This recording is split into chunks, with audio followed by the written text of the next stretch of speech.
Hey everybody, welcome to the Ronline Report. Today's guest is someone I first met this year at the Tampa show, but I've actually seen him compete as an amateur a couple times. He is Derik Oslan, 212 Pro, just took second place at the Legion Sports Fest out in California to Sean Clarita, the Giant Killer, no slouch. And a couple months before that, out in Tampa, second to Nicolas Verlude from Switzerland, who is a little human tank. In both cases, very, very impressed with Derik. Derik, welcome to the Ronline Report, man. Thank you. Thank you for having me. I'm really excited for this interview. This is going to be a good one. I hope y'all are ready. So let's start at the beginning, as I like to do. You grew up in the greatest state in the United States of America, Massachusetts. Massachusetts. Masshole till I die. Do you have a Patriots shirt on? What do you got? No? This is not a Patriots shirt, but I do have a custom Patriots jersey in my closet with my name on it and Kevin Falk's number. Nice, nice. That's my favorite number. So you grew up in Lowell, Mass, which is famous for UMass Lowell. Also, it has some rough areas, as we saw in the Mark Wahlberg movie, The Fighter. Yes. Were you in one of those tougher areas? Early on, yeah. We had a little apartment that was actually attached to a carpet store. I think it was called Thunderbird Carpet. Oh, wow. And we lived in what eventually would turn into their little warehouse when we moved out. It was like a giant one-room studio. Oh, wow. And we had a little TV, and there was a couple really small bedrooms. Me and my older brother stayed in one, and then my mom and my dad were in the other. They ended up splitting when I was really young, but I had both parents equally in my life. I still do. They both work as a strong, cohesive unit to raise me, even though they're not together. Yeah. So I was definitely blessed to have both of them in my life. So we started off in kind of a rough area, and then by the time I got old enough to where I really started to remember things, we were living in an actual house. We had it built from scratch. My dad actually did most of the work himself. Oh, wow. And we lived there until we moved to Connecticut, and that's a whole other stage of the story. But that's pretty much how we started out. Okay. Yeah. So, in our little interview that we did back in Tampa, you let on that you were a nerd and you got bullied, which, I'm always astounded because most of the guys that succeed in bodybuilding were kind of jocks when they were kids. It tends to be that way. We don't get too many unathletic, nerdy kids who go on to become champion bodybuilders like you have. So what kind of kid were you? What were you interested in back then? Anything that was math and science. Oh, boy. I always excelled in those areas. Any aptitude test or state-sanctioned test that you put me on, I was scoring above average, genius level on science and math sections, and then typically above average in the reading comprehension. Those are the three main areas. So I was a huge math and science nerd. It came to me really easy, and because of that, I was an easy target. Being intelligent and getting good grades in school and pushing your education hard was not popular when I was a kid, and probably when you were a kid. It's never been popular. Well, no, being smart now, from what I see on social media and stuff, it seems to be cool. It's more socially welcome to be intelligent. It was not when I was a kid, especially getting to middle school and especially high school. Yeah. The guys who were popular were the ones who had the tattoos, who were the jocks, who wore the fresh new Jordans and the fresh new clothes, and that was never me. Yeah. So I never really fit in. So I was a really easy target for everyone, and I was really small, really small. I believe the small part, because I mean, you have a light frame. I can see that you've put a good amount of muscle on that frame, but I can kind of always glance at people's bone structures and picture what they were probably like when they were younger. But yeah, when I started high school, I was 5'1". 5'1". Yeah, 5'1", 105 pounds roughly. That was starting high school? Yep, that was freshman year of high school when I was 13 going on 14. Okay, so 13, as I read in something else you posted, that's when your dad bought you a weight set? Or no, he bought you a gym membership. He bought me a gym membership. So I had no idea what was coming. He surprised me with it for Christmas. And again, piggybacking off the whole getting bullied and beat up thing, when I was fed up with it at that point, and I needed to reinvent myself. And he surprised me with this membership, and that was my ticket. I was like, okay, this is where everything changes. No one will ever put their hands on me again, and if they do, I will be able to defend myself and make them regret touching me. Yeah. And that was my whole motivation for getting in the gym in the first place. Stop getting my ass kicked in school, and hopefully find a girlfriend at some point. That was it. That was my whole reason for starting. You sound like me, Derek. That's exactly why I did start all this shit. Same exact reason. I always say there's two types of bodybuilding. I just noticed you have the New England Patriots shirt on. Yeah, I didn't even see that the first time. All right. Yeah. But I'm not really. I'm not really. I'm a supporter more than a fan, if that makes any sense. Oh, I'm a hardcore fan. I've been a hardcore Patriots fan since I was like 7 years old. Since the days of Bill Parcells and Curtis Martin and Ben Coates. Some of these guys don't know these names, but it's all right. Man. You're a true fan. Oh, yes. I'm not just a Tom Brady bandwagon fan, although I love me some Tom Brady. Yeah. Anybody can be a fan when they're winning Super Bowls, and, you know. That's right. That's right. When they sucked, and you still were a fan. Yeah. That's right. So, yeah, go back to that. You started going to the gym at 13. How did you know what the hell you were doing? Did you look to books, magazines? I imagine the internet was really just dawning then. It was just dawning.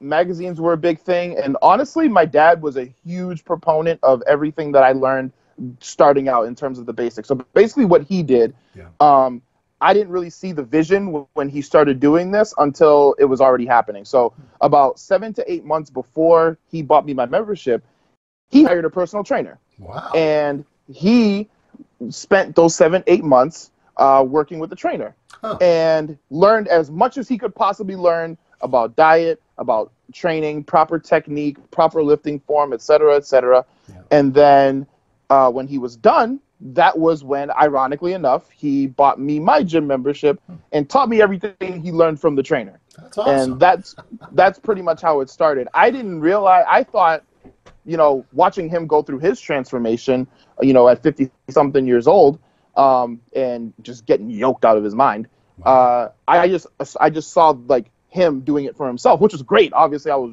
obviously really happy and supportive of him. Right. I didn't realize that he had a grander purpose in mind, and that's really what it turned out to be. And I got to glean the benefits of that. So how soon did you start seeing results, and at any point did those results become exceptional, where you realized I'm different from all these other young kids around me who are doing their squats and curls and bench presses? I saw results so slow. Oh my God. I used to get so frustrated. I'm sitting here trying to, you know, I worked out with my dad and his friends, which are all grown men. One of them could have easily been an IFBB professional bodybuilder. His name is Paul Thomas. He was about 6'8", 310 pounds. He was just ripped all the time. He was just the type of guy who ate chicken and rice just because that's what he liked. Wow. He never competed. He never had any aspirations to. But these were the kind of guys that I worked out with. So my dad's really strong. His friends were strong. And then here I am with no weights on the bar, struggling to get a rep out. And it used to piss me off so much. I used to get so mad.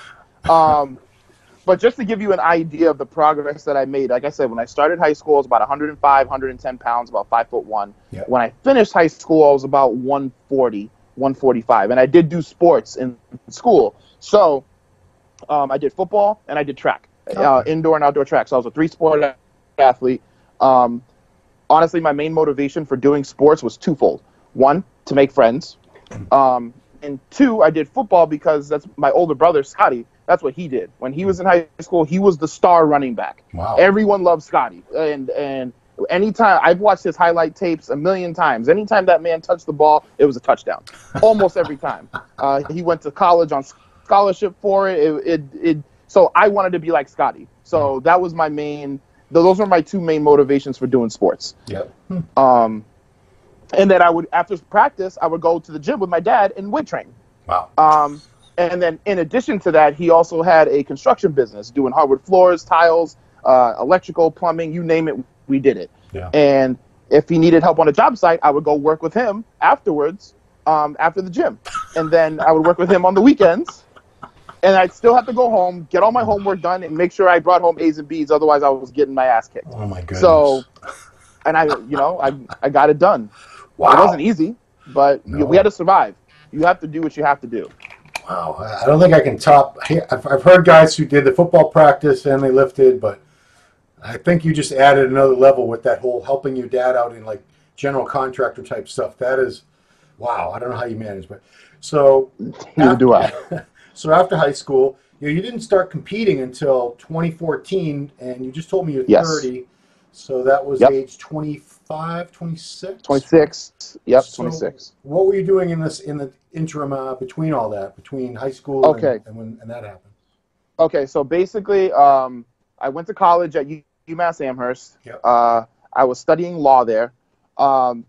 It was, to be honest, it was about pleasing my dad. He wanted me to be a lawyer. And he kind of preached it to me as a kid that that's what he wanted me to do.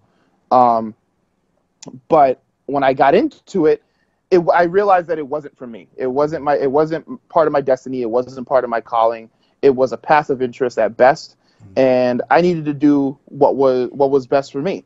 And, you know, at the end of it all, you know, both my parents were really supportive of my choices. Basically, what they wanted me to do was find something that I could graduate and get a good job and, you know, make a comfortable living in, and that it was something that I loved because I'm going to have to do it for the rest of my life. Sure. Beyond that, it didn't matter. You know, my dad took a little bit of convincing because he was really set on me being a lawyer.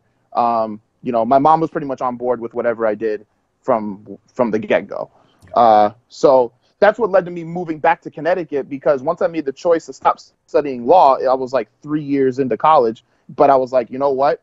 Do I really want to commit to this for the rest of my life? And the answer was no. So I had to make a change. So long story short, I started college all over again, moved to Connecticut, and got my degree in biology and chemistry. Oh, wow. Because I wanted to get into the sciences. That was where I've always excelled since I was a kid, and I recognized that, and I recognized my gift for learning and sponging in knowledge when it came to anything that was science related. So I knew that my path was going to follow that route one way or another. So that's what ended up happening. Did you have, by the end of that, finishing those degrees, did you have a clear idea of where you wanted to go in terms of career? So originally, my plan was I wanted to work in a lab and do cellular research. That's what I wanted to do. Oh, in the midst of, and I ended up actually getting a lab position doing toxicology work. So drug screening, drug analysis, drug research, and all of that stuff. Yeah. When I left that job, the only reason why I left is because I didn't really see growth potential where I was. I'm a very growth-oriented person. If I don't see a next move and a next step on the ladder in sight, then I go find the next ladder elsewhere. I'm very progressive minded and very ambitious. So when I didn't see that, I started looking for other lab positions. Most of them required a master's degree. So I was like, okay, well, in the meantime, while I try to figure out this whole school situation, I need to find another job that's going to make me a little bit happier. One of my friends suggested, hey, there's a new gym opening up down the street. They're looking for personal trainers. You're really good at what you do. I had already been competing for 2 years at this point. And, you know, you're really knowledgeable. Why don't you just give it a shot? And I was like, okay. So I applied. I got the job, and I fell in love with it. Completely fell in love with it. And that's a whole other segment of the story I can get into. But that's pretty much what happened there, and that kind of steered my path towards the fitness route. And I was like, okay, this is the career path that I'm most likely gonna follow. Okay. So in terms of you starting to compete, how did that all come about? Yes. At what point did you see your own potential, or did somebody else notice your potential and point it out to you? It's a combination of two things. So one, the gym that I was at. So now just to give you a couple stats of where I'm at this point. So now we're talking late 2013, early 2014. Okay. I'm about 185, 189 pounds, fluctuating in that range. Yeah. How tall are you? 5'5". 5'5", okay. Maybe 5'5.5" on a good day. Good height for 212. Yeah, go ahead. Yep. So, the gym that I went to was like just your general like fitness club type of, you know, There's a college nearby, so there's a lot of young kids there. There's some of the, your older crowd. And I was, in terms of strength, I was the guy there. So like the dumbbells went up to the 110s. I was pressing the 110s for reps on incline and flat bench. I was deadlifting 495, 500 pounds. And I was like, I'm not seeing the returns on all of this work that I feel like I should be seeing, and I'm maxing out here. I don't see any more growth. Coming back to the whole growth concept, I don't see any more growth for myself here. I don't see progression. I don't see the next step. I need to figure out how to take myself to the next level, because for me, without a dream, without a goal, and without purpose, my existence to myself means nothing. So, one of my friends told me about Montanari Powerhouse in New Haven. Yeah. And I was like, okay, I need to go check this place out, because this is like the third or fourth time I've heard of it. Let's go see what's going on. I walk in there, I meet the owners, Jerry and Darren. They're extremely nice people, love them to death. I walk in, and there's just gorillas everywhere. Just massive individuals like that were just towering over me, and like looked like one of their delts ate me. So, in fact, I think Big Evan said that Pani was the first person I saw. Oh boy! And this man was wearing, it had to be a good XXX hoodie. Yeah. Right? And I could see all of his vascularity in his arms and his shoulders through the hoodie. Yeah. And I was like, holy crap. Yeah. Like, these people actually exist. Like, this isn't like some magazine Photoshop type stuff. These are real. These are real people. All right. So now I'm the small fish again. And I have something new to aspire to. Yeah. The second part to that kind of nudged me in that direction was I was dating this girl at the time who suggested that I give it a shot. She's like, well, you're working you're spending all this time in the gym, you're moving all this weight. Why don't you use it for something? Right. Makes sense to me. And that's kind of what led to me talking to my friends and getting led to Powerhouse and so on and so forth. But funny anecdote, I stopped dating that girl because she told me when I decided I was going to compete, she didn't want me to get too big. I was like, well, this isn't going to work. So see you later. And I continued on my journey. Yeah. So what was that's that? How it started. Tell people, I've been to that gym a few times. I love that gym. Tell people what the difference is, because most of the people watching this, they're never going to have the privilege of training at a place like that, because there just aren't that many of them. So what's it like to be in a place where there are so many serious competitors, so many great physiques, so much awesome equipment? It's just got to be so motivating to be there on a daily basis. The energy was electrifying every single time I walked in. And again, like I said, it was constant motivation to continue to push myself to a new level, and have something new to aspire to. I had a new dream. I had a new purpose. And I saw the direction that I could potentially take myself. Now, it's funny because Jerry and Darren and a lot of the other guys, Kenny Wallach, they're all like, oh, you have great genetics for bodybuilding. You have great genetics. You have a great shape, whatever. I had absolutely no idea what that meant at all. I just knew it was a compliment. So I was like, okay, they seem to see some type of potential in me for this thing that I don't see. So the only way I'm gonna... Were you not following the sport? Did you not follow the sport as a fan at all at this point? I had watched a few Olympias back in 2003, pretty much through Ronnie and Jay's reign, half of Jay's reign, and from 2003 through the end of Ronnie's when they had it on pay-per-view. And I had bought a lot of the magazines. I knew who all of the guys were. All right. My favorites have always, Ronnie's a typical one, but my two favorites coming up have always been Gunter Schlierkamp and Dexter Jackson.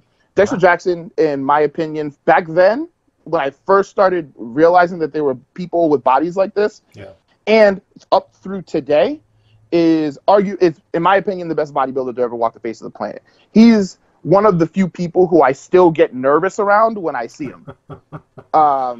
Even as a pro. I saw him at Legion, and that's the conversation I'll tell you about later. And I told him, dude, every time I'm around you, I still get nervous, and I know we're on the same, on the same level in the sense of like if I ever decided to do the Open, I would be competing against him. Right. So that's what I mean by that.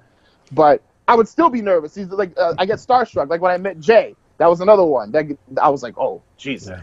So, but yeah, so I knew who the guys were, but I didn't understand what I was looking at. I didn't understand what I was looking for. I didn't follow it on that level. I just knew who the top players were. I knew who I felt looked the best, based off of my very limited knowledge, and it always seemed to correlate to who was winning and or at least who was on top of their game, who was top 5, top 6. Yeah. But I had no idea when they told me, "Oh, good genetics."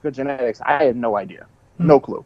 And then, once I got into college and all of that, my attention to bodybuilding just kind of went away. I didn't follow it for a while, right. Until I made the decision to try and take the leap into the amateur ranks in 2014.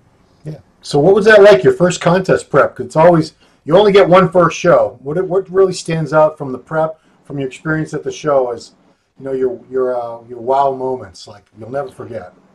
Well, I placed last. Okay. Great first start. I started working with I started working with a coach who was at the time was the head guy at Powerhouse. It wasn't the best experience in the world. I'm not gonna name any names. I don't want to be disrespectful to anybody. Yeah. But it wasn't the best experience in the world. I didn't really learn a lot. I learned after the fact when I got with my second coach after that, and he's the one who really taught me how you're really supposed to go about things. I didn't know that a typical bodybuilding prep was 12 to 16 weeks or 20 weeks. I didn't realize that, you make constant changes to your diet, at various points in prep. Sometimes, update to update. Sometimes you go 2 weeks without a change. Sometimes you're making a change every 2 days. Yeah. I didn't know any of that. I just did what I was told to do. And how long was that prep then? It sounds like it must have been shorter. It was short. It was very short. So my very first show, I made the decision that I was going to do it, and when I made the decision to when the show happened, it was like 5 or 6 weeks. Okay. I've heard worse, but that's too short. Oh yeah, far too short. And again, no one really told me the difference. I just said, okay, the show's coming up. I need to see where I'm at. Let's do it. And he was like, okay. And that was that. And then we ended up doing a show that was 10 weeks after that, which I actually ended up placing second at. Oh. And it's funny because it sounds great. Oh, you went from last place to second. Yeah. When I look back at pictures of what I looked like at that show, I look at them and I'm like, the me right now would completely crap all over that. Like I look like trash. Like oh man. So, but what was that second show? Because I see in your contest record, New Jersey Championships. That was the one you must have got last at. That was one of the ones I got last. So the first show was the Powerhouse Classic in New Haven, Connecticut. Okay. The second one was the CT States. Okay. CT States, that's what I got second. Okay. Then I did the Hartford Europa. I didn't place in that one. The Hartford Europa was about 3 weeks after CT States. Then I did the New Jersey States, got last. And then I got with my second coach, where we did the East Coast Cup that year. That was my 5th show that year. Wow. Yeah. And that was another thing. No one really told me I wasn't supposed to do that many shows from March to October. Whatever. No, I mean, if you're a pro and you're getting paid, sure. Yeah, exactly. Yeah, exactly. But not as an amateur. Yeah. So, and then I got 4th as a heavyweight. I was competing as a light heavy up until that point. I was at the bottom of the heavies. I think I weighed in at 202. I got 4th. And then from that point, I competed primarily as a light heavy. Do you want to mention the second coach, or is Oh yeah. So it's Gordon Falsetti. Oh, Gordon. He's out of yeah. He's out of Powerhouse. Yeah, Gordon. Yep. Okay. Really great guy. He's the one that turned me pro. He taught me everything that I needed to and should have known about how to properly prep for a show. Okay. We won the first overall together. Turned pro in 2016 together. I had a really great experience with him. So I saw you for the first time in 2015. You came up to Boston, to New England, which we got coming up again in a month, and you won the light heavies. Yes. And you lost the overall, but here's another case where it wasn't someone shabby. It was Amit Roy, who is now, he's a pro as well. He turned pro last year, and that was one of the first middleweights to win the overall in that show in, geez, like 20 years. So you guys were neck and neck. That's the first time I saw you.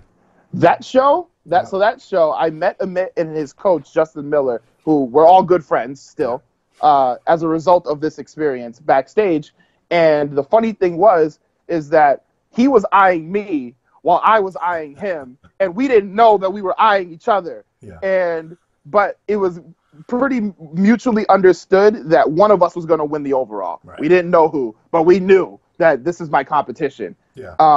And that led to his coach approaching me, and we had a really nice, friendly conversation. Amit came in and joined the conversation, and me, him, and both of our coaches, we just had a really great talk. And he gave me my acknowledgement, as a really good competitor and a contender for the overall. I did the same thing with him, and we became friends. And he ended up getting the victory over me, and rightfully so. He was peeled. Yeah, he was peeled. Yeah, so he looked really great. I remember after the judging, wondering, we were all talking, who do you think's going to get the overall? And like the middleweight, I knew who Amit was already at that point because of Justin. I said, that kid's shredded, but for overall structure, size, and all that light heavy's got it. So I don't know what they're going to do, and they went with condition. I was hoping that because my aesthetics has always been my strength, and I was hoping that would be just enough to carry me over. It wasn't. Conditioning won, and I agree with that. I agree with that to an extent. So I wasn't really disappointed. I mean, yeah, obviously I want to win, but I wasn't like heartbroken, like, oh my God, I didn't win the overall. Like, this sucks. I'm done with bodybuilding forever. Like, no, it wasn't like that at all. Politics. I was robbed, but you got into it. You got into it without really any aspirations of being a pro. At what point did you realize, I actually do want to be a pro. I could be a pro. When I understood what good genetics meant. So when I got with Gordon and I really got to see my physique develop, and really take shape, I realized that I had something that the other guys didn't have. And once I realized, and that's what comes back to the aesthetics and the shape and the structure and all that. No, I don't have enormously wide clavicles and all that other stuff. But when I pose, I'm the type that explodes when I pose. Yeah. So when I saw him just standing there, just regular, you're like, oh, he looks like he's in good shape. He's good structure. Whatever. Yeah. And then I hit a pose, and you're like, oh crap, he looks like 20 pounds heavier. That's always been my strength. And when I recognized that, I realized you can't train that. No. That's not something that you can train in the gym. If you have wide hips, which leads to a wide waist, guess what? You got a wide waist for life. That's just what it is. In 2014, after all of these terrible placings, once I learned what good genetics meant and how that translated to me, I was like, I can make something out of this. I'm not gonna give up. Even though I placed last in 3 out of the 5 shows I did, that's okay. I can be better, and I recognize how I'm gonna do it. Let's get to work. Yeah, and I saw you at the New England. You did the New England one more time. Yep. As a heavyweight again. Yep. But it was purely a warm-up, I'm guessing, for the Nationals, which you went on a few weeks later to win the light heavyweights at. Yep. So I did Eastern USA's before that, which I won the overall at. Right. That's coming up next weekend in Connecticut. Is the Easterns next week? I thought East Coast Cup is next weekend. It's one of those East in the title. Yeah, you're right. Because Easterns is usually in November. Right. Right. They have a lot of shows. Connecticut's doing pretty well with bodybuilding. But okay. Oh yes. But yeah, so I did the New Englands again as a heavyweight. Yeah. I weighed in at 201 at that show. And for those that are listening that may not be familiar with the weight limits, so light heavy cap is at 198 and a quarter, and heavyweights go from 198 and a half to 225. Yeah. So I was at 201, and I played second to Nate Spear, who weighed in at 224 and a half. Yeah. So he was right at the weight limit. I'm not bitter about the show. He's also, to be fair to you, he's got like 5 inches of height on you too. Yeah, true. I got the number, Nate. Nate Spear. Good guy. Oh, I love him. He's a great guy, and he's a great friend. And then I did the Easterns, won the overall, and then I went on to Nationals, which is 2 weeks later, and won light heavies to get my pro card. So, Derik, we're talking about the 2016 Nationals. You're in the first national show ever, which is it's an overwhelming experience for anybody. But you're in the light heavyweight class, which is stacked with 34 guys who are everybody earned their right to be there. They had to either win or take second at a national qualifier. But knowing what you look like when you're looking at these guys backstage, everyone that competes, we all do it. We're like, I think I got that guy. I think I got that guy. Or you get a sense of where you're going to fit in. Like, I think either I'm screwed or I think I'm going to do really well. What were you thinking? I was thinking about. I'm looking at everyone, and I'm like, again, like you said, you go to any show, you can pretty much tell, like, all right, that person didn't really diet that hard. That person's not in shape. Oh, I got this. Whatever. Everyone was in shape. Everyone was peeled. Everyone looked great. There was not one person that in my head, just looking at them, I was like, okay, I got this in the bag at all. I was like, as long as I was like, yeah, I came here for a win. I spent a lot of money and traveled a lot to get here. Yeah. But if I make top 5, I'm, in my first national show, at least I've served notice that I'm here and that they have to deal with me. It wasn't until we got in line and the guys started pumping up and they started hitting their poses and I actually got to see it, I was like, I could actually do this. Like, I can win this show. And it mainly came down to something I said earlier about structure. I realized that I had something that they didn't. And it was superior aesthetics, superior structure. Yeah. Were there guys with slightly more striated glutes than me? Yeah, sure. Were there guys with bigger arms than me? Of course. But they didn't have what I had. And that ultimately led to decision going in my favor. Right. Thank God. So, like we said, Steve Weinberger came up and suggested strongly to you that you do the New York Pro. Very strongly suggested. Which is coming up in the May. I mean, did you feel... at that moment in time, were you thinking, "Oh my God, I'm not going to be ready to be on a pro stage in 6-7 months. I need more time"? Or were you thinking, "Okay, I can do it. I can do it"? I was definitely in the mindset of I could do it. I did not have any irrational expectations of thinking I was just going to walk in and just do what I did at Nationals. Because I realized that I'm going against guys who have been pros for years and years and years, and here I am just strolling onto the scene. Did I think I had the ability? Do I think I had the ability to win? Absolutely. I always thought that, but I didn't. I wasn't so arrogant to think that, I got the New York Pro. I got this in the bag. Whatever. So I went in thinking, okay, if I can get at least, if I can get first call out, great. If I get second, I'm not going to be too upset. Chances are I'm gonna have to deal with people who are Olympians, and I am not.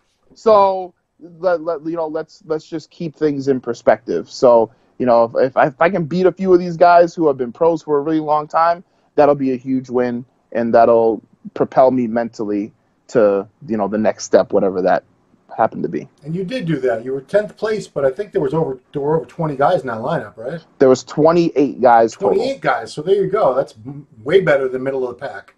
Yes. So I was very happy with that. And then just did one more pro show in 17 was the Chicago Pro. So this is where things start to get a bit shaky in my life. Hanky. I like that word. Hanky.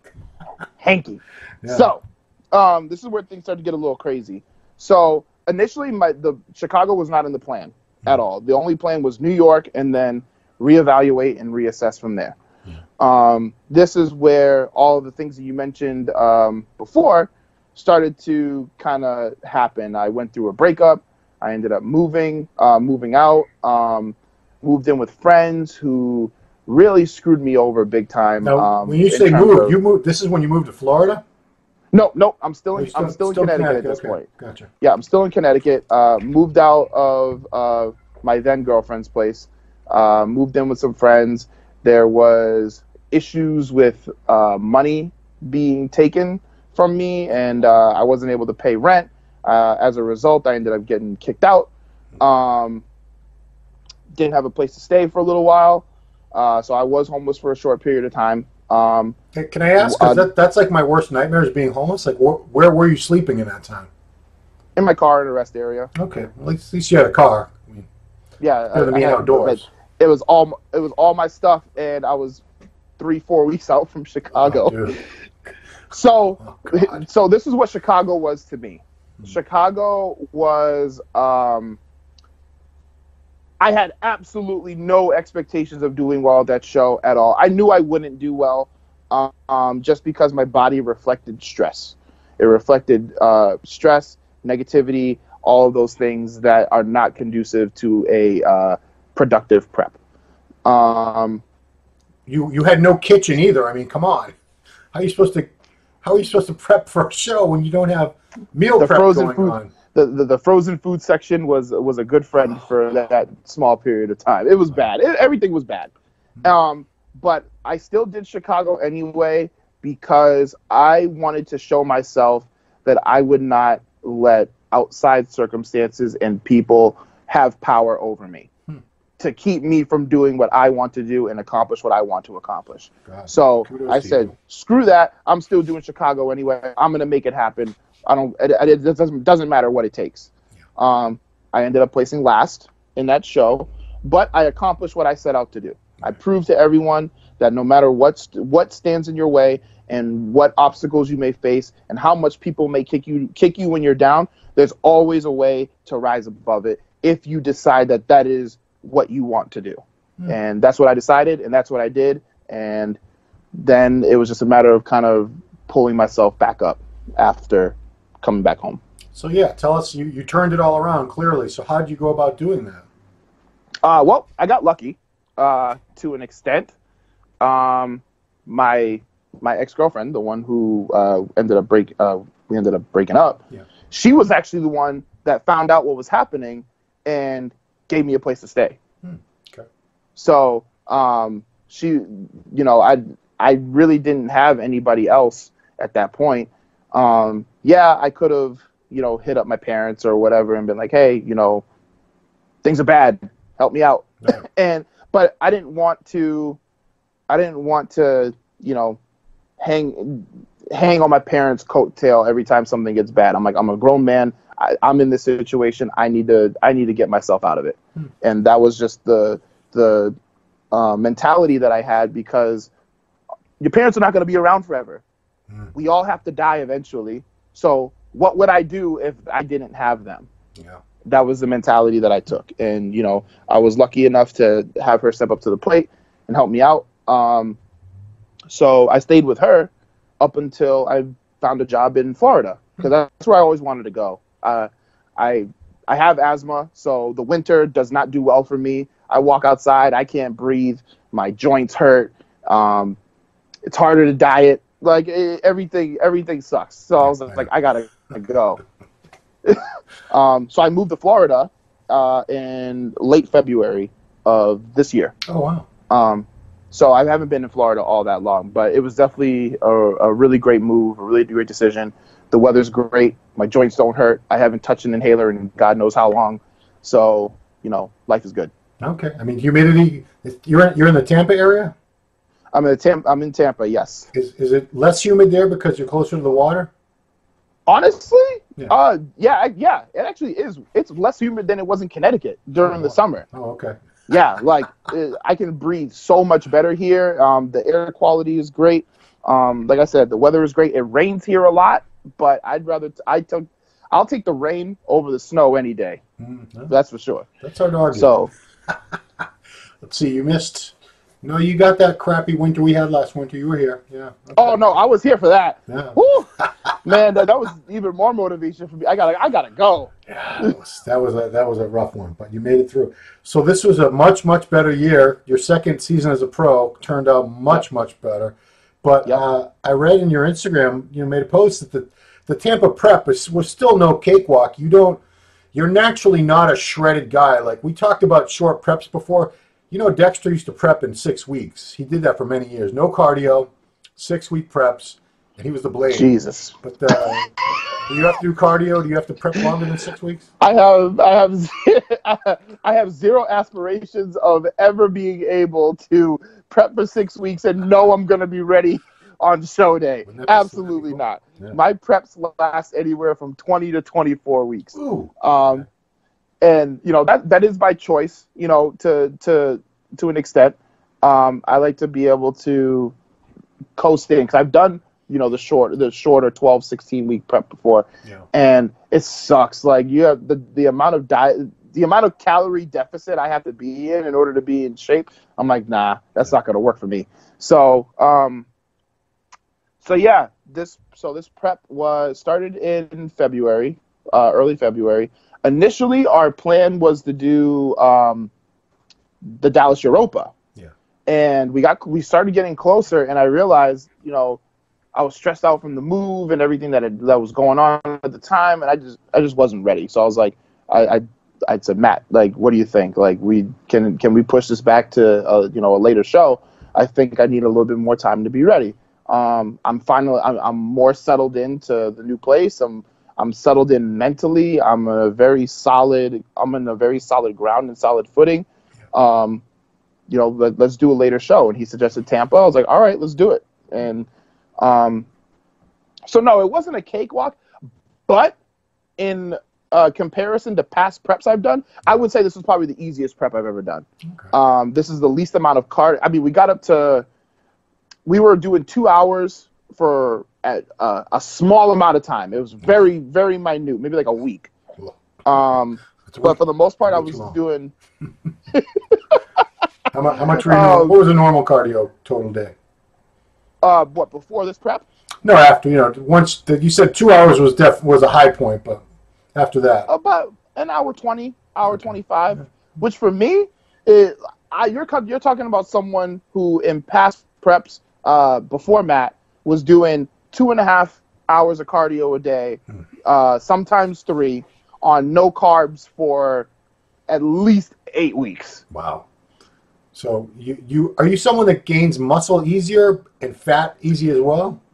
Yes. So I gain lean muscle tissue very quickly, and if I eat like a complete jackass, I will gain body fat really, really, really, really fast. Okay. And my body definitely retains water very easily, so I have to really be on point. Now, I think the thing that led to this prep being a little bit easier than my past ones was I didn't do this off season. When I started with Matt in July of last year. Well, let's talk about. I hate to interrupt the flow, but how did you hook up with Matt Janssen? Because he's definitely an up and coming big name in the coaching field these days. So without going into too much detail, long story short, I felt like I needed someone who had experience with Olympians. Yeah. That ultimately I realized that I had the potential to take it that far. And I needed someone who had that experience with working with Olympian level athletes and getting them to that point, not just taking them on when they're already a big name. They've already been in an Olympia or two or more. Matt has that experience of taking people from literally nothing to the biggest show on the planet. And I like the way he handled his athletes. He gave off an aura, which I find is really rare these days, where he genuinely cares about the people that he works with. He has a genuine emotionally invested interest in their success. Yeah. And that means way more to me than his knowledge. Now, the second piece to that is I needed someone who was smarter than me, because I consider myself a pretty intelligent guy. Yeah. I take my education very seriously, especially when it comes to bodybuilding and my health and fitness and all of that stuff. I've spent a lot of money and a lot of time on the certifications that I have, the schooling that I have. I have a myriad of books that I constantly read all the time. So I needed someone who I knew was smarter than me, and Matt fit the bill on every account. In fact, I was really deciding between two people. It was between Matt and between Amit's coach, Justin. Justin, yeah. Yeah, and I ended up making the decision to go with Matt. which, you know, either one would have been an awesome choice, but I'm really happy that I went with Matt. Wow. Have you ever been out to Tennessee to train with him? That's going to be my next step. Give me like a month or two. Now but not yet. We talked about, you talked about in your Instagram that you got up to 247 pounds in the off season. In retrospect, would you stay a little bit lighter than that from now on, or no? I don't think it's so much the weight as it is the body composition at that weight. So, I mean, if I got up to 247 again, but I was significantly less body fat, then, you know, obviously, 100% I'm going to take it, because, you know, now I was at the Legion Sports Fest at 189 pounds. That was the lowest that we got, and then we were fluctuating between like 189 and 191. So that gives me about 20 pounds of room to work with. Sure. So even just another 5 to 10 pounds, in my opinion, it's going to be really scary for people to deal with. I agree. So it's not so much the number on the scale. It's that actually kind of brings me back to the point that I was making earlier when we were talking about the flow of the conversation. The thing that's made this prep a little bit easier was I wasn't as much of a jerk in the off season with my food when I started with Matt as I had been in the past. Normally, after a show is done, I pretty much eat away every vein that was popping in my body within like 3 or 4 days. Wow. I'm pretty good at it. I'm pretty good at it. Like impressive. When I shut down, I shut down. Like that's it. And I didn't do that with him. You know, instead of having a cheat meal every single day, I was having like 2 a week, maybe 3. Now, in this, you know, with this off season that's just started, I'm ratcheting it back even more than that. So I promised that it's gonna be once every 2 weeks. I mean, I had fun the last few days, but even still, I kept it pretty clean. But you know, I had my fun, and I promised once every 2 weeks I'll have a cheat meal or a meal out as he called it, and I think that's gonna yield even greater dividends when we start next prep, because I won't have, you know, eaten everything away and, you know, accumulated a whole bunch of body fat. So I'm curious, you took second in Tampa, you know, very good showing. What made you continue to diet and pick another show this season rather than shut it down and go back in off-season mode and come back just spring of 2019? So, like I said a couple minutes ago, normally when I end a diet, you know, when I end a prep and the show's over, I pretty much shut down and go, okay, the prep is over. You know, I smelled blood. I smelled blood. I was close. I was so close. I think I lost by like 3 points or 5 points, something like that. I believe you lost both shows by 3 points. I lost both shows by 3 points. Yeah. I was like, I wasn't mad, but I definitely had a chip on my shoulder. And my mentality was not to, like, I was not in shutdown mode. The fire was burning even hotter than it was leading into Tampa. And I was like, Matt, I'm not ready to quit. We have to do another show. And I gave him 3 options that I had contemplated on and decided would be the best ones. So option 1 was to pick the Legion show and do that. Option number 2, now I didn't realize option number 2 wasn't even an option. It was to do the Arnold 212. I didn't realize that they pulled 212 from the Arnold at the time. That's correct. But I found that out after the fact. Yeah. Option 3 was obviously just to shut it down for 2018 and pick like 2 or 3 shows in 2019, maybe like spring of 2019, and try to get a qualification. He immediately responded within minutes, we're going to California. Nothing else is even an option. You're ready. Let's go. And I was like, let's go. Let's do it. I got right back on the diet, and I was firing on all cylinders. So that's how that happened. Okay. So, I mean, you definitely improved your condition in the second show. I was only at 1 in person, but you know, pictures don't really lie. You can pick up the general condition of people. So you definitely tightened up a bit more. I could still see you even tighter. I'm a bastard, man. I want to see people shredded. Yeah. I'm a snob with condition and presentation. You are a very good poser, so I give you 10 extra points for that. These people that can't pose, they look like lazy up there. But and you had, they don't practice. You had Kenny Wallach, who is definitely one of the best posing coaches in the history of the posing coaches.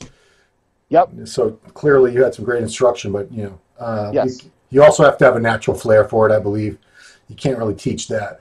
So No. where do you go? Where do you go from here? Because now you already got some points toward next year's Olympia. There's no more shows left for the year 212, as far as I know. Well, they're all international. Yeah, there's one in Romania. There's one in the coat of arms. Show that Victor Martinez and John De La Rosa are hosting. That's right, Dominican Republic. Yeah. In the Dominican Republic. I almost decided to do that one, but I made a promise to my girlfriend, who is actually here with us. Anastasia Ryder, everybody. Anastasia Ryder. Anastasia Ryder. Ow! It's like a stage name.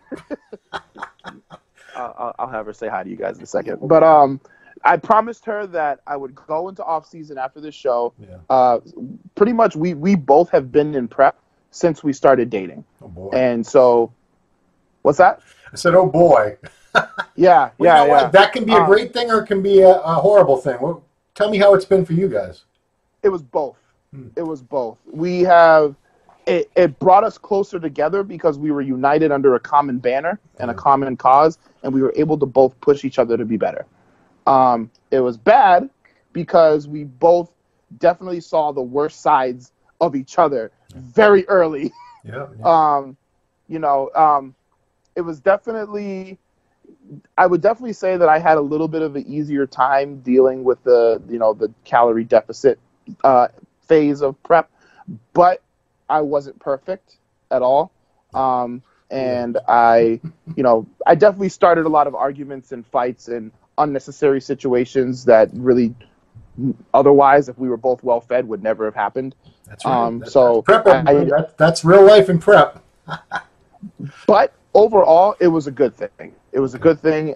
It was good that we were able to see how we really are when things are not well, and that we still loved each other anyway. Yeah. So now, now that we are in we're both in an off-season phase. I'm actually coaching her now. Oh, right on. Things are a lot better, and we recognize how beneficial going through all of that in the early stage of our relationship was for us. Okay. So I hate to put you on the spot with her right there and everything, but go ahead. You've been in relationships with women who didn't really understand. I know you've only been competing a few years, but still, when you're in a relationship with someone who doesn't compete and doesn't really understand the whole process, how is that different? It's got to be. It's got to be miserable to be. Well, first of all, as far as I'm concerned, it's me and her. Period. The end. Like this is it. Okay. This is it. And it'll always be it. I love this girl, but God forbid something happens and hits the fan and we're not together. I would never date anyone who was not a competitor, or at least not engulfed in the lifestyle enough to where they don't understand what it is I do. Because, like you said, I've been there, done that, and it leads to a lot of problems. Yeah. Why are you in the gym so much? Why are you working out so much? Why do you have to eat this? Why can't you eat that? Why can't we go out to eat? What girl is at the gym that keeps getting you to go there? And it's like, do you like the way I look? Yes. Do you find me attractive the way I am? Yes. Well, this is what I have to do in order to look the way that I do. This is what I've done this whole time. Yeah. So if you want me to continue to give you this gift of physique, then you need to let me do my thing. Yeah. And if you can't let me do that, then, well, bye. See you later. Right on. Okay. Yeah, I mean, so many people I've talked to have said the same thing, and I think the lifestyle that we live, especially if you compete, it's so, to the outside world, to anyone else, it's so bizarre, so obsessive, masochistic. They can't understand it, and you would every day be like, why are you doing this? Why do you have to eat again? Why do you have to do cardio again? Didn't you just do it like 4 hours ago? It doesn't register. They just don't get it. No. So no, they don't. You and Anastasia, so, right on. Yes, that's right. So I definitely got lucky with her, and she is one of she will train. I will put her up against any man in the gym, and she will train them into the ground. I in fact, when we first started dating, just real quick before we get to the next question, the thing that roped me in, the moment that I was like, all right, this chick, I gotta keep her. We were training legs, so this was her screening process for me. She was like, our first date's gonna be to the gym. All right, love it. What are we training? Legs. All right, I see what you're doing. You're gonna regret this, but all right, let's go. So that was her way of seeing like how like where's my mentality at? Like where am I really at in this thing? Yeah. And obviously I'm gonna be stronger in pretty much every single thing. And I showed her I'm pretty serious about this. Yeah. She put 225 on her back and started lunging with it across the gym. And my jaw just dropped and I was like, she's a keeper. She's the one. You're not going anywhere. Right. Well, women do have a higher pain tolerance than men. That's scientifically proven. That is very true. We would never be able to squeeze a child out. That would just Oh hell no. Have you ever seen that in real life? No. It's chilling. No. I've seen it twice, and it's chilling. But you have 2 kids? Yeah, it's something that can't be unseen. But I'm scared. Side note, you were talking about you just made a post with Barry Sanders on your Instagram. You said that was actually the great running back, greatest running back of all time. Is in my opinion, yes, he is. A lot of people agree with you. But that was your inspiration for leg day. Yes, it was. So I have naturally good leg genetics anyway from my mom. Yeah. She has big legs. She has big muscular legs. Georgia. Always has. Georgia. Miss Georgia May Snowden. I love you, Mom. Mwah. But I saw a Barry Sanders training video on ESPN once, and at that time I was football obsessed. I still am to an extent, but I was playing it back then. And he attributed his power on the field and his ability to break tackles and his breakaway speed on his leg training. And they went through his entire routine, every exercise, every rep, and I was like, okay, if I want to be like Barry Sanders, then I need to start training. I need to train legs like that. So let's go. And I've loved leg day ever since. It's my favorite day of the week. Good for you. That's too many guys skipping leg day out there. You know who you are. It's all these Instagram models. I got some of my questions now. They're going to seem so random. Your Instagram is Weapon X, like weapon WEAPONX _ IFBB Pro. Yes. Where did you get Weapon X from? I am a huge comic book superhero Japanese anime nerd. Like it's kind of absurd. I will put my obsession up against anybody and I will win. Right. Weapon X is actually the code name for Wolverine from the X-Men. Okay. So when they were administering the adamantium into his body to change his bones into the metal, they named him Project Weapon X. And then it also went with the whole idea of bodybuilding and the X-frame and all of that stuff. So I thought it was a cool little merger of 2 things that I really love a lot, bodybuilding and superheroes. And it kind of stuck. It got to the point where it started off as just like a really cool name, but now people, like even my clients, they just call me X. They don't even call me Derek. When they send me a message like, hey, X, I have a question for you. And do you worry that it makes you harder to find on Instagram at all? No, because I mean my real name is on my page. So whether you search Weapon X or whether you search my real name, Derik Oslan, I'm still gonna come up because there's no one whose name is spelled the way mine is. So either way, Derek Farnsworth's the only other Derik that I know. He's the only other one that I know that I've ever met before. No one. I've never met anyone else. Interestingly, that Tampa show right next door when we were there was Comic-Con. Did you realize that? I know, and I wanted to go so bad, but I didn't have a costume, and obviously I was competing. Yeah. So, oh man! And then I had the photo shoot with Hector for you guys for Muscular Development. Yep. So that obviously took precedence. But man, if someone accidentally dropped a Deadpool costume on the floor, I was out. See y'all later. I'll see y'all at the photo shoot tomorrow. They were all coming into our hotel toward the end of that weekend, as you saw. all the kids in the costumes, and some of them were going up to the bars with their costumes, thinking they didn't have to show an ID, and the bartender's like, "Get out of here, you little brat!" Bro, it's like, bro, you're dressed like Loki from the Avengers. Give me your ID. Yeah, they were all underage. But good luck. Oh man, I can't wait to go to a Comic-Con. That's like one of my bucket list things. No, I've never been to one. But and the thing is, if I go, I want to go like decked out, I want to be the nerdiest guy there by far. I'll be the biggest one, but I'll definitely be the nerdiest. I want to have the most awesome costume. You want to be the nerdiest guy at Comic-Con? That's like being Mr. Olympia. That's a lofty goal. So I have big dreams and aspirations, Ron. I have goals too. All right. Well, I'm going to segue that. So this show's over. Legion's over. You and Matt and anybody else, Anastasia, you all get together and kind of look at your pictures. Yep. You know, your team. What do you need to work on for next year so that you don't get any more second places and you finally start getting those #1 spots? Okay, so after the Legion show, I went up to each judge individually, separate of each other, and asked them what their feedback was. You know, what can I do to be better? What could I have done better for today, and what can I do better in the future to ensure that I stop getting these second places and I finally win one? Yeah. And each of them individually gave me the exact same feedback, separate of each other. The exact same. They said I needed a little bit more tissue here in this region, you know, upper chest, shoulders. And I know that. I knew that kind of, you know, my shoulders have been a little bit smaller than my chest always, so my chest kind of overpowers them. Yeah.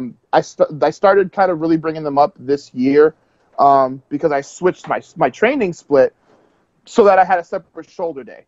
Before that, I always did shoulders with chest. Oh, no. So once I gave shoulders their own day, they started growing. I was like, oh, all right, cool.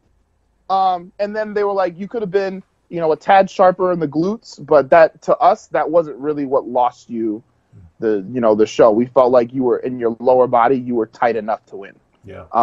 They were like, if you had a little bit more upper body thickness, which obviously would lead to better conditioning because you can't condition tissue that isn't there. Right. You win. They were like, you win the show easily. Okay, so we're gonna get to work, and I'm obviously gonna train everything else as if it's a lagging body part. Right on. Yeah, I mean, you know, you could look as good as you wanted, and you're still. Sometimes there's two guys that look just incredible, and you can only pick one as a winner. I mean, Clarita, he's a tank. He's just. Yes, absolutely. Same as Nick. Yeah. Same as Nick. Exactly. And both of them shoulders, my God, Nick's shoulders are like yeah, cannonballs. Yeah. So yes. Yeah, I mean, hopefully it's going to go your way next time. So let's see what happens next year. I'm gonna do everything in my power to make sure I'm so close. I can smell the blood in the water. I know for a fact I am just one small improvement season away from walking on stage and having people go, oh crap. Like I want people to see my name on the competitor list and be like, damn it. Crap, Derik Oslan is doing the show. He's doing his show. Man. I gotta pick another show. That's what I want. Yeah. Yeah, I mean that's a hell of a goal. That's a good goal to have. To me that is when you're undeniable. Yeah. And that's our motto. That's mine and Matt's motto. Work until you're undeniable, then work harder. Couple more, just a couple random things. You claim to be a video game enthusiast. Hardcore. What is your current favorite game or games? I am absolutely obsessed with Tekken 7 on the PS4. Okay. For those of you that are not familiar, it's a really great fighting game.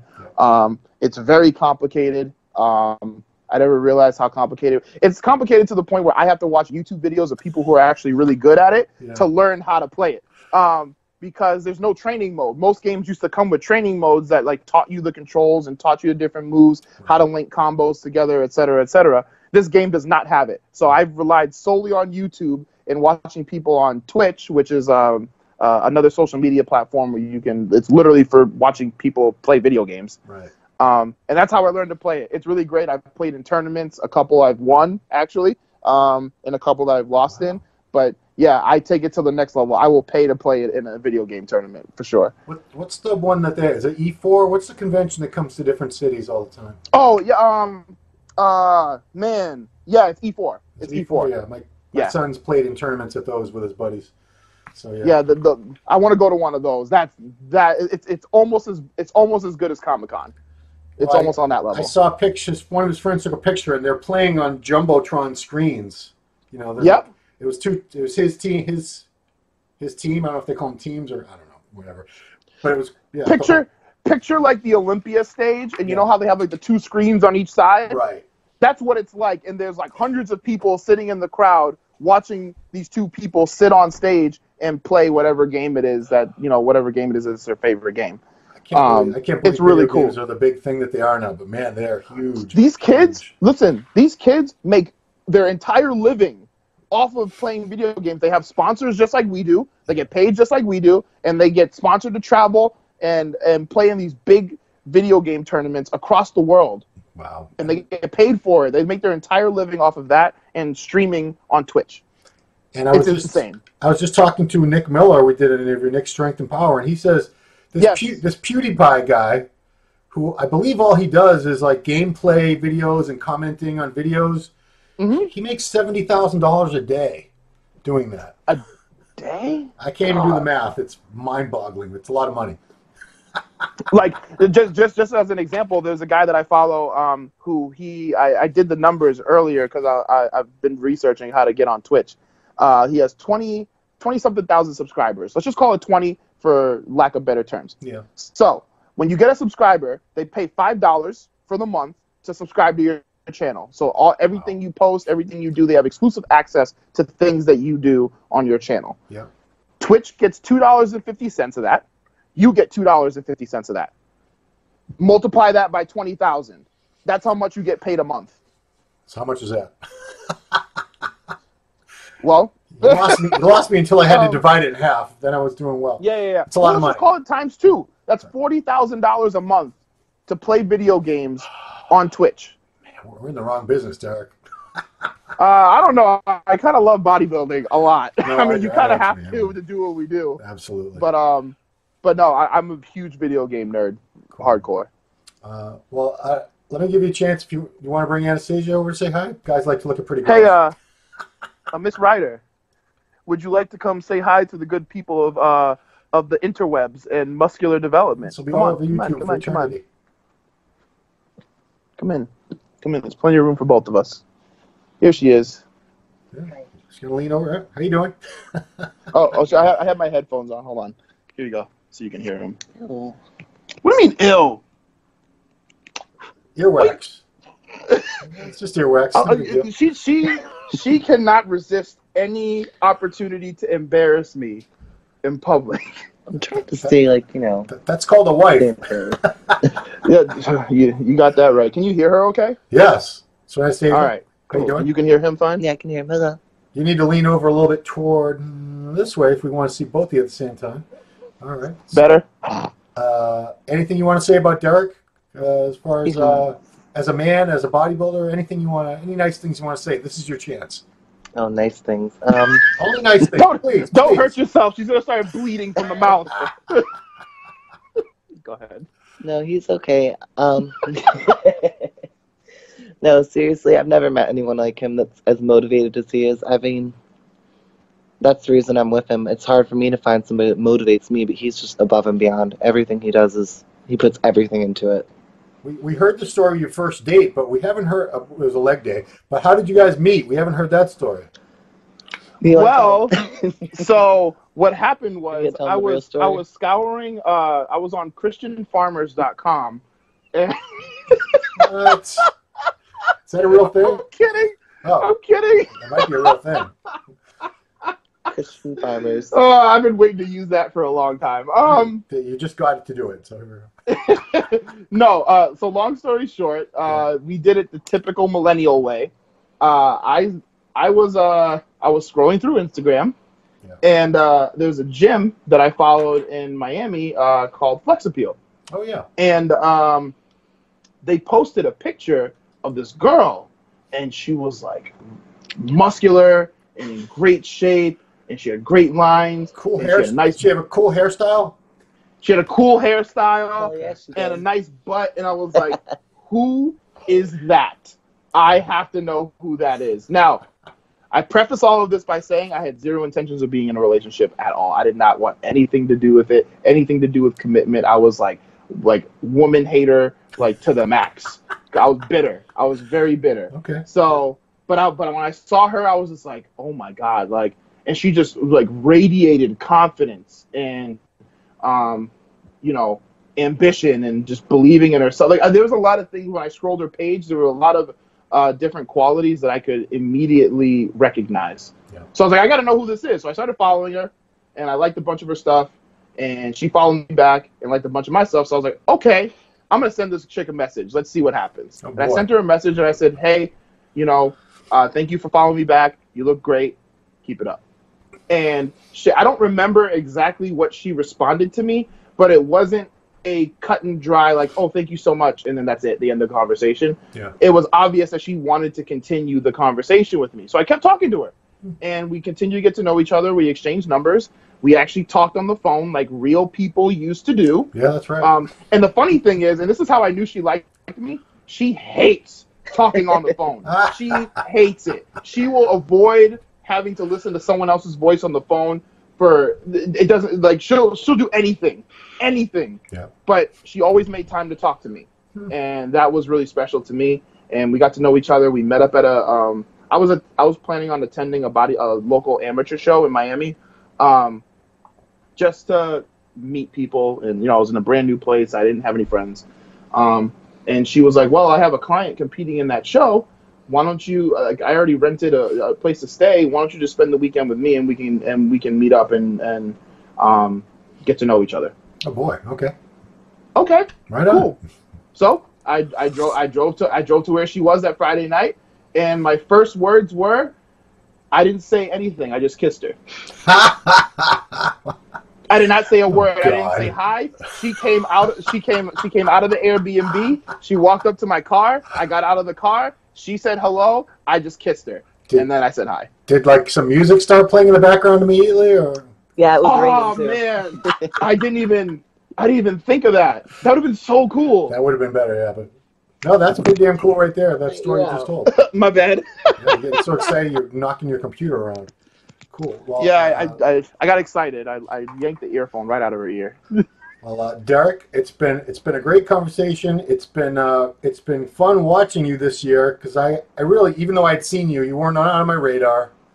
A lot of guys aren't because I'm lazy, too lazy to. I hope I'm on your radar now. But you're on my radar. You're someone that I'm watching. I'm sure a lot of people are going to be watching you now too to see who is this Derik Oslan and what's he going to do next. So we'll all be checking out the progress on Instagram. Again, everybody follow him on Instagram at weaponx_IFBB Pro. Yes, and I do coaching. I have a bunch of clients now, including this one. Yeah. So you know, I work with everybody. You know, competitors, lifestyle clients just looking to get in better shape. You can get me on my Instagram, which Ron just said, weaponx_IFBB Pro. Or you can email me directly, which is the best way, because it's easy for me to keep all my clients organized and all of that. And my email is ifbbweaponx.derik, DERIK, @gmail.com. Right on. Yeah. Cool. So there you go, everybody. That's how to get a hold of him. Yes. Serious inquiries only, people. Don't be a stalker. And that's right. Too many people try to get free workouts and free nutrition plans from me. Oh, one more thing. Yeah. So this is good. I know because everyone asks me this question all the time. Hey, Derik, what's next? What show are you doing? I don't know because the 2019 schedule is not released yet. Right. Once it gets released, I will gladly let the entire world know what we're going to do once I talk with Matt and once I talk with her. One more point. We are opening a gym here in Tampa. It will be Flex Appeal Tampa. I can't give an exact date just yet, but we just signed the lease today. Thank you. Wow. Congratulations. That's awesome. But you can look for it being open in the winter, but we can't give an exact date just yet. Yeah, because Flex Appeal Miami was huge reputation as the best the best hardcore gym in that area for many, many years. So it's a great. And we're working with those same owners. There you go. But we're opening one here in Tampa. So be on the lookout for that. Pay attention to my Instagram and her Instagram, which is at Anastasia Ryder. Yeah. Please follow her, and we'll provide you with everything that you need to know. Cool. So everybody. Okay, I'm done with plugs. I promise. Fine, man. That's God, I'm all for plugs. I love it. So thanks for the time. Thanks for being a very entertaining interview. Some of them aren't always as entertaining, but cool. Thanks, and wishing you the very best in 2018 going into 2019. And like I said, thank you so much. I'll be watching. I'll be watching anxiously, awaiting your next move, Derik. Thank you so much, and thank you to yourself, Mr. Ron Harris, and thank you to Muscular Development for having me on the show. I look forward to many, many projects with you guys in the future. It's the greatest company, greatest magazine I've ever seen. Your checks in your PayPal is in the PayPal. Okay, cool. That's right. That's right. Give me my money. All right, everybody. Thanks for watching the Ronline Report, and we'll talk to you next time.